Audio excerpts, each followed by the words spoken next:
So hello aspirants, welcome to Career पाठशाला where your career is my responsibility. So I hope आप सब healthy होंगे and consistently prepare कर रहे होंगे अपने SBI क्लर्क के लिए और पीओ के लिए भी कुछ बच्चे प्रिपेयर कर रहे हैं। So कल हमने डिस्कस किया था कि रीजनिंग के अंदर कौन से ऐसे टॉपिक्स हैं जो कि हमारे वेटेज ज्यादा रखते हैं। तो आज हम डिस्कस करने वाले हैं कि मैथ में हमारा ऐसे कौन से टॉपिक्स हैं जो रेगुलर बेसिस पर आते हैं क्वेश्चंस और जो वेटेज ज्यादा से ज्यादा रखते हैं। तो आइए समझते हैं कि यहाँ पर क्या क्या है। हाँ, लास्ट तक बने रहना, अर्थमेटिक के भी टॉपिक्स बताऊंगा जो कि कंफर्म है कि वो आएंगे ही आएंगे उससे क्वेश्चंस, ठीक है। तो लास्ट तक बने रहना, अर्थमेटिक के क्वेश्चंस लास्ट में बताऊंगा कि किस टॉपिक से आपके अर्थमेटिक के क्वेश्चंस देखे जाते हैं। सो यहाँ पे डीआई आप देख रहे होंगे कि 5 से 10 इस साल में, पिछले साल का अगर हम बात करें तो 5 से 10 क्वेश्चन देखे गए थे, लेकिन उससे पिछले सालों की बात की जाए तो एवरेज अगर देखें तो 5 क्वेश्चन आ रहे हैं, मतलब एक सेट आ रहा है डीआई का।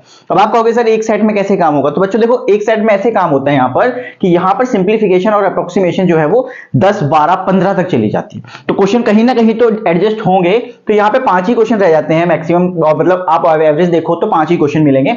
सिंप्लीफिकेशन में देखो 10 से 10 मिनिमम 10-10 क्वेश्चन आ रहे हैं, राइट। इस साल का पता नहीं, लेकिन अभी तक क्या है 10 से 12 क्वेश्चंस तो मिनिमम देखे गए हैं हर सेट में, राइट। सो हर सेट के हिसाब से 10 से 12 क्वेश्चंस देखे जा रहे थे, तो इसलिए यहाँ पर डीआई जो है वो एक सेट आता है, या फिर कभी कभी रेयरली किसी शिफ्ट में 2 सेट हो जाएंगे, राइट। कैसलेट की बात करें तो देखो पिछले साल कोई ऐसी खास कैसलेट देखी नहीं गई, ना मुझे मिली, इसलिए मैंने यहाँ पर ब्लैंक छोड़ा हुआ है। लेकिन हाँ, उससे पहले 3 साल जो है वो कैसलेट किसी शिफ्ट में आ रही थी, किसी शिफ्ट में नहीं आ रही थी, राइट। मैक्सिमम टाइम्स कैसलेट नहीं ही था। अगर मैं आपको सीरियसली बताऊं तो कैसलेट बहुत ही रेयर देखा गया एसबीआई क्लर्क के अंदर। मिसिंग नंबर सीरीज की बात करें तो मिसिंग नंबर सीरीज देखो जब आएगी तो 4 या 5 नंबर की आएगी, ठीक है। इस समय जो ट्रेंड है वो 5-5 क्वेश्चन आते ही हैं। देखो लास्ट ईयर भी क्या है, हर साल मतलब हर बार हर शिफ्ट में लगभग 5 क्वेश्चन आ ही रहे थे। उससे पहले ऐसा था कि देखो 2021 में कहीं पे नहीं भी आए थे, कहीं पे आए भी थे, ठीक है। तो देखो जिस शिफ्ट में मिसिंग नहीं आएगी उसमें रॉन्ग नंबर सीरीज आ जाएगी, जिसमें रॉन्ग नहीं आएगी उसमें मिसिंग आ जाएगी। तो ये इस तरीके से पैटर्न चलेगा कि दोनों में से कोई एक चीज आने वाली है, ठीक है। तो इस चीज का ध्यान रखना। अब यहां पे बात करें अर्थमेटिक की, तो आप अर्थमेटिक का देख पा रहे होगे कि 7 से 10 के बीच में क्वेश्चंस आ रहे हैं। अब ये 7 से 10 में कुछ चीजें फिक्स है कि यही आनी है, वो भी डिस्कस करते हैं। सिंप्लीफिकेशन में आपके 10 से 12 क्वेश्चन मिनिमम है, ये हमें पता ही है। देखो Q1 Q2 एक साल ही देखा गया 2021 में, उसके पहले नहीं देखा गया, उसके बाद भी नहीं देखा गया ऐसा। Q1 Q2 में क्या होता है कि आपको दो क्वेश्चंस दे रखे हैं, एक की आपको या तो वैल्यू दे दी है, एक की आपको वैल्यू निकालनी है, दोनों को कंपैरिजन करना है, उस हिसाब से आपको आंसर करना है। तो Q1 Q2 में कोई ऐसा खास नहीं है, अर्थमेटिक ही होता है एक तरीके से। तो आपको अर्थमेटिक आता है तो आप इसे निकाल सकते हो। क्वाड्रेटिक इक्वेशन लास्ट ईयर की मुझे ऐसा कुछ खास मिला नहीं, तो इसलिए मैंने यहाँ पर ब्लैंक छोड़ा है। बट अगर मैं मानूं तो यहाँ पर 3 क्वेश्चन तो मिनिमम क्वाड्रेटिक के देखने को मिलते ही हैं।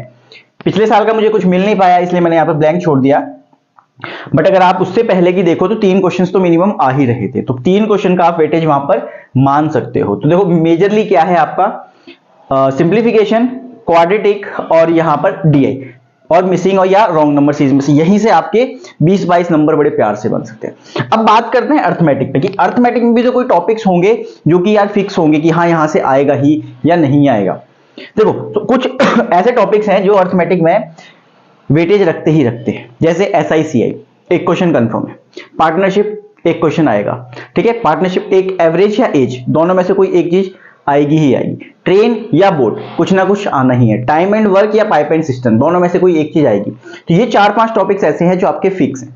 कुछ टॉपिक्स ऐसे हैं जो रेयरली कभी आएंगे, जैसे परम्यूटेशन कॉम्बिनेशन, प्रोबेबिलिटी बहुत रेयर है, बहुत ही रेयर, राइट। जैसे मेंसुरेशन है, मेंसुरेशन का पता ही नहीं कब आएगा कब नहीं आएगा, तो बहुत रेयर है। और मेंसुरेशन अगर आता भी है आपके अर्थमेटिक में तो वो स्क्वायर या सर्कल में से कुछ आ जाता है, राइट। तो ऐसा कोई खास क्वेश्चन मेंसुरेशन से बनता नहीं है, तो उसमें घबराने की कोई जरूरत नहीं। प्रोबेबिलिटी का भी बनेगा तो कोई ऐसा सच डिफिकल्ट क्वेश्चन नहीं बनता, बट हाँ कभी कभार आते हैं, वो बहुत ही रेयरेस्ट है, बिल्कुल, ठीक है। तो बिल्कुल रेयर चांसेस है कि वो लोग मतलब वो चैप्टर में से कुछ आए। तो आपका ये है 5 साल का वेटेज, जो मैक्सिमम वेटेज है वो सिंप्लीफिकेशन और अप्रोक्सीमेशन पे है। एंड देन आपको क्वाड्रेटिक भी थोड़ा सा आना चाहिए। देखो लास्ट ईयर का मुझे नहीं पता था, इसलिए मैंने यहाँ पर मेंशन भी नहीं किया, बट 3 क्वेश्चन तो आपको मिल ही रहे हैं, राइट।